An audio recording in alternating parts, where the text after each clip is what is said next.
Yes, guys. So today the video is going to be on Pokemon cards for investment, how they have performed over the years, and how they outperform other investments like the stock market. So, as you can see here, if you were lucky enough to have a Charizard when you were younger, which I was, I did have most of these cards when I was younger, but as you do when you're a kid, I think I was about 12, 13 when these first came out. You just trash them, you swap them because you don't know how valuable they're going to be in a few years' time. 20 years down the line, I threw away or swapped the $350,000 card. Probably a bit more than that now. This is probably a bit outdated. It kind of makes you feel a bit sick in a way, but this is why I'm teaching my son the Pokemon cards he gets now to put them straight into a folder, and he does, play about with the swaps that we've got. So he still gets his fun out with it as well. But I'm just guiding him from my mistakes. Sorry, I've got a bit of a cold as well. So as you can see, Charizard Hollow First Edition makes me cry when I say it sometimes. $350,000.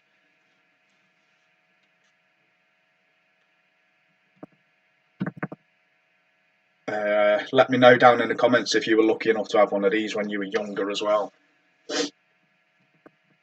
So you can see how the price has changed. In September 2016, this card was only worth, I say only, but it was worth $8,800.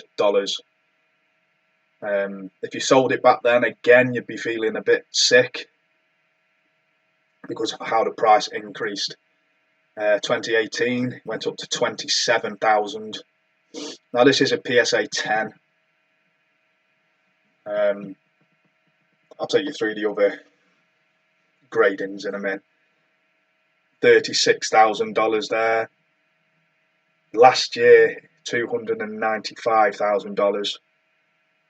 And we're topping out at the minute at $350,000 for one card, one piece of card, which I had when I was younger. Right. So PSA grade 10 obviously is the highest you can get. It's the best one to have. This is why you need to put your cards straight from the pack into your sleeves. Now, I know a lot of cards aren't perfect when they come out of the packs. But I guess you just got to be lucky because some of them they got whitening on the back, they're off-centered. That devalues your card, and that isn't your fault. So you've got to have a bit of luck in it as well. See, the grade 9, and again, I say only worth 43,000, but that's still a lot of money. But it's a big price difference from 350,000, and obviously, the worse condition of the card, the lower the price. But still, a grade 5 at $10,000 is not bad. That is a down payment on a house or whatever else you wanted to invest into. So that's Charizard, and I'll just take you down the chart.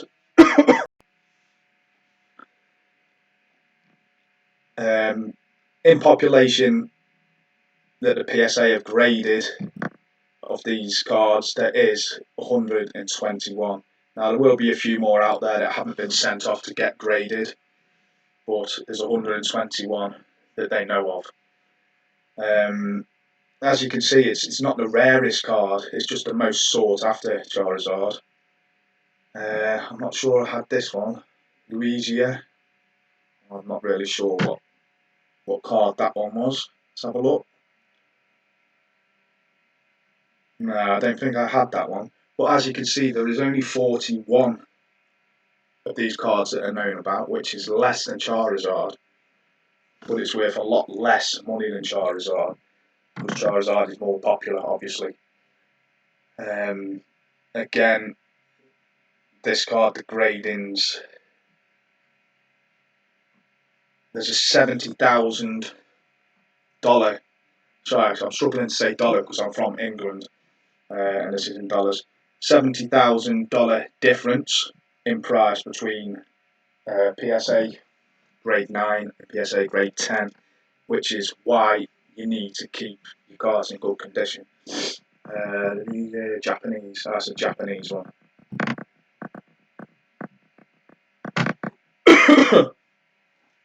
I mean, this is a list of 100 of the Pokemon. And like I say, some of them I can remember having. I'm pretty sure I had a Chansey as well. And a Blastoise. Look at the prices. Makes you feel sick. 32,000 for a Chansey. Unless you've got a grade 9 where you only get 3,000. But even then, 3,000 for a piece of card is not bad. So if you've got kids, I'd just suggest that you keep, you put them straight from the pack into sleeves, and then if you get any swaps, then just let them play with them, let them ruin the swaps, or you can sell them. Because selling Pokemon cards is a very good business, and I'll be doing another video on that, to see if you can make a living out of selling just Pokemon cards. I'll be doing that with my 8-year-old. We'll see if he can make some money selling his cards.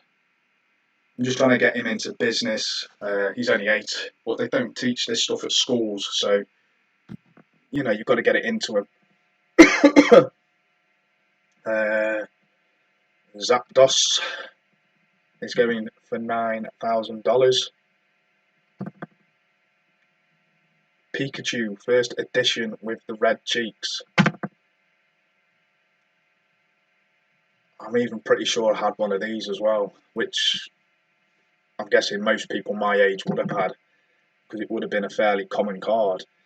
Then that's going for $8,500 US. Again, sickening, because I probably had a few of these, not just one. As you can see, grade 10, and then you go to a grade 9, and it drops considerably. Whereas you can pick up grade 7 for $300, just over $300. So, but I do like Pikachu. Everybody likes Pikachu. So I might be looking at buying a lower grade card for myself. Just to take me back to my childhood. In the playground, on the back of the bus, swapping them, throwing them at people. And years down the line, they're worth this much. We'll go to the last one, number 100, Dark Raichu. So there's only 8 of them in population that they know about. So if you can get your hands on one of them for $3,800, the price of that is only going to go up as there gets less of them. I mean, most of them are probably in slabs now anyway.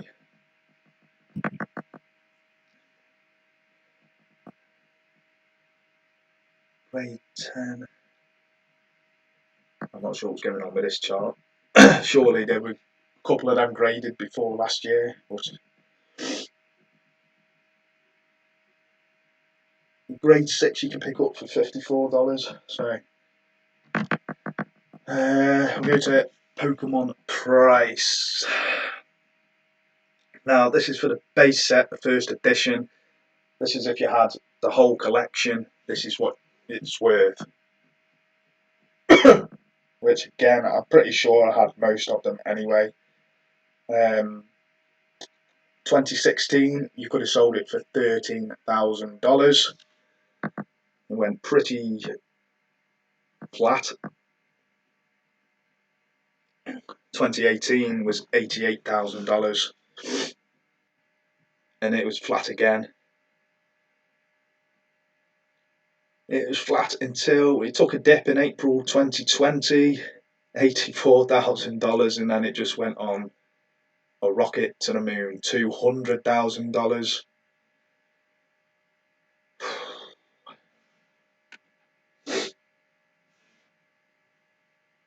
Look at the price increase, $640,000 last year. No, that was this year, January the 1st. Sold for $640,000, and we're on the rise again. $692,000 for the whole set, base set first edition. Now, if you've got it in PSA grade 9, you'd still get $97,000 for the whole set, but that is a long way off. If you kept them in pristine condition, you'd be looking at $600,000 less just for one grade down. So again, keeping them in top condition is key. But like I say, there is some luck to it because some cards are off-centered anyway when they pull from the pack. And the PSA 8, you would get $41,000, which again is not bad at all. For I forget how many cards there were in the first set. I think it was around 60 odd. So for 60 odd cards, $41,000 is not bad. And they're played with. They'll have a few scratches on, probably. The backs will be a bit white in the corners. So you could have played with them as a kid and still get $41,000 now, or you could have kept them pristine and got nearly $700,000. I know which one I'd prefer. I mean, this website is good if you want to take a look yourself. They do all the different. I don't think I collected any of these though. Gym Heroes first edition. Let me know if you collected them down in the comments. I mean, they're not going for about $48,000. It's absolutely crazy, these prices are, and it's mainly because of the celebrities and YouTubers like Logan Paul that have pushed the prices up on them. So, I mean, they've done a favour for people that have held on to the cards over all these years, but they've kind of ruined it for collectors that want to get into the market, as the prices are so sky high. You know, you've got to have millions to afford to buy any cards like that. So you can't revisit your childhood much on that. Now, this website I found, this guy is just going over trying to work out how many cards were produced in the base set. Now he's working out that there were 10,000 copies produced of each card. So there were 16 holographic cards. He's saying there was 1,500 cards produced of each holographic, which would produce 24,000 cards, holographic cards. He's gone for the rares as well, the commons and the energies. And he's come up with a total of 824,000 cards were produced in the base set.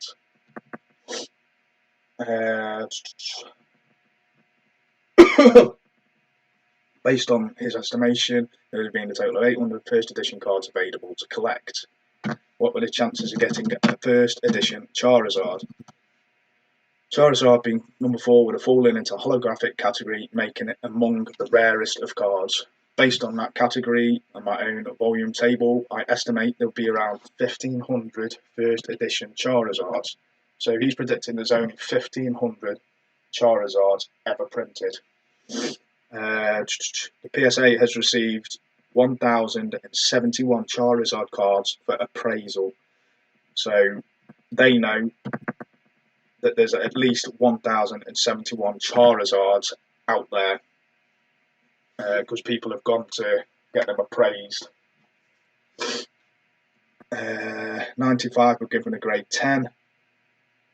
That's good. It's unlikely all first Charizards have been sent into PSA, since there would have been some that are unfortunately lost or destroyed, which happens when you're a kid. These cards, at the end of the day, were made for kids, just like me. and you play with them, you destroy them, you throw them in the bin, you swap them with friends. So he says there's 1,500 Charizards. Means that Charge card is in fact rarer than any of the other first edition, such as Blastoise. So he's saying that Charizard isn't rarer than any of the other hollows that were printed. It's just more sought after. On that note,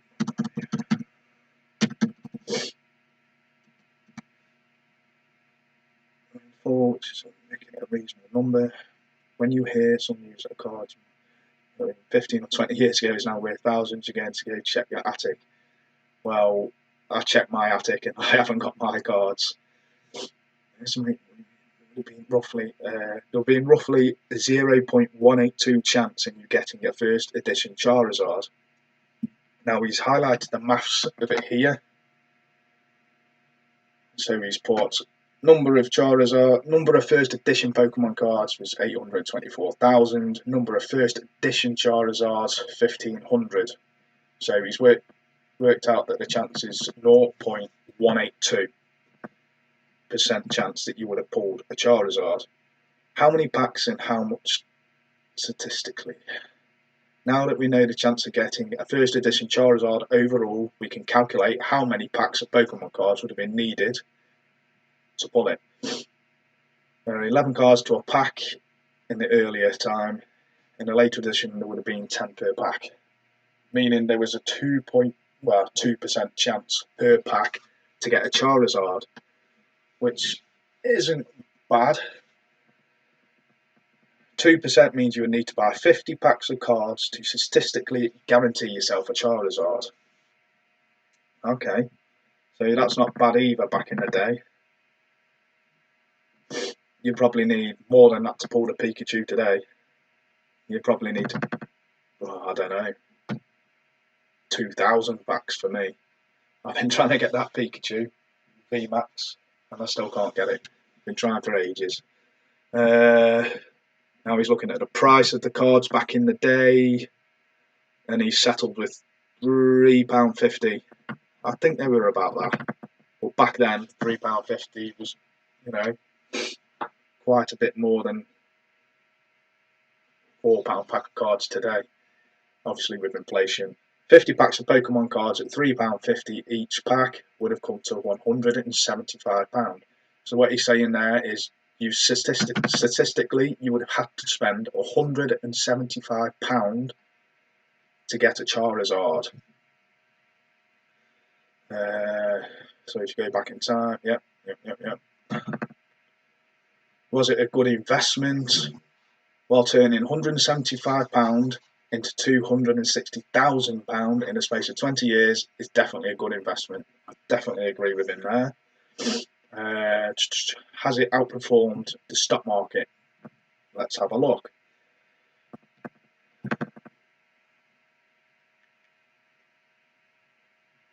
So this is how Charizard has performed over the years. So in 2008, somebody sold one for £403. Now you would definitely be kicking yourself then. And you can see how it rose over the years. It doubled in the space of that year. Went down in price a bit in that year, and then that year is just stupid.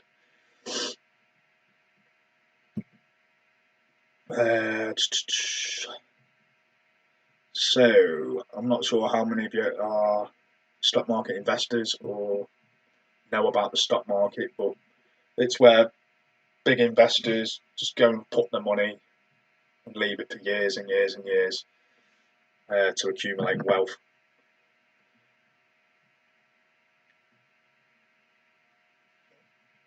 Now,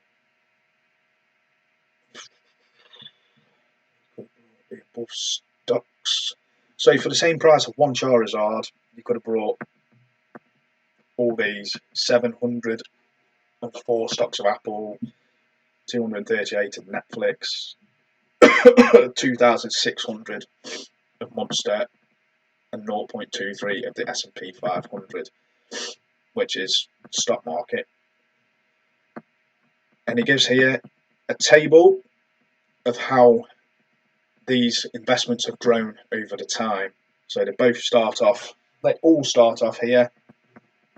As you can see, the S&P 500 is just flat. You get hardly any return that you do for Charizard. Apple, we all know and love Apple. We've all got the products. This is the blue line. As you can see, a steady rise, and that investment would be worth nearly $100,000. Let's have a look at this one. Netflix is another good one, and your investment would have been worth just over $100,000 if you invested £175 into it. The second best one is Monster, the Monster energy drink. I'm sure we've all had one of them as well, which your investment would have been worth $225,000 thereabout if you invested £175. But as you can see, Charizard just outperforms everything. £175 would have turned into that $350,000 to $360,000 over those years, over the 20 years. So as you can see, it outperforms stocks. So this is another good reason why you need to invest in Pokemon cards and keep them in good condition. It just goes on to explain to you what I've just explained to you.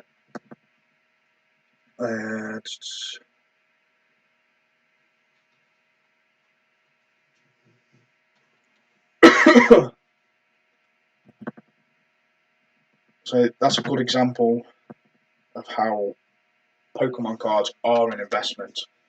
They're not just a game to play. They hold the value and they grow in value more so than the stock market and basically all other investments. We'll just go and have a look at another website.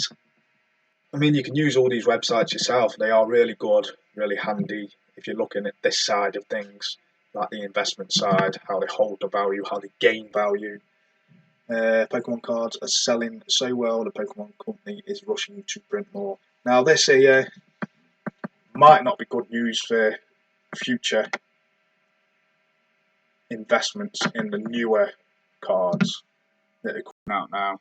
Pokemon cards are selling so well that Pokemon Company is rushing to print more. Now, price is supply and demand. Obviously, with the old cards, you know, they didn't print many of them to start off with because they didn't know how they were going to go. And the demand for them now is massive, and there isn't many of them about, which is why the price is sky high, because you've got people fighting over them, outbidding each other, saying, I'll give you more money than the next man. So the price is rocketing because people are willing to pay more for them. Now, if Pokemon are going to print more of the newer cards, then the supply is going to be high. So the prices are going to be low. But like I've said before, most of these cards are given to kids. They are lost, they are destroyed. So it might equal itself out. So, demand for Pokemon cards has been high the last few weeks as it celebrates its 25th anniversary. To accommodate the high demand, the Pokemon Company announced today it will be reprinting trading cards. The Pokemon Company released a statement. Trading cards will be high demand. So just keep your eye out for that. Just see how that goes. See if they do keep printing more. I'm not sure if there's a time frame they're allowed to print a certain set for. I know they don't give out how many cards they print. they don't give out the statistics, which I think they should, but they don't like to. Older cars selling for as much as $375,000, blown up on YouTube over the last year in some cases, getting millions of views. So there's a lot more awareness about Pokemon now, so there's a lot more people getting into it. So yeah, that was just a quick video, just to let you know about the investment side of them. So if you liked it, leave a comment down below. Please consider subscribing and ring that notification bell. We will be doing more reaction videos on this channel, a bit more investing, and obviously we're still going to be doing our opening the packs, me and my 8-year-old. So thank you very much for that, and we'll see you later.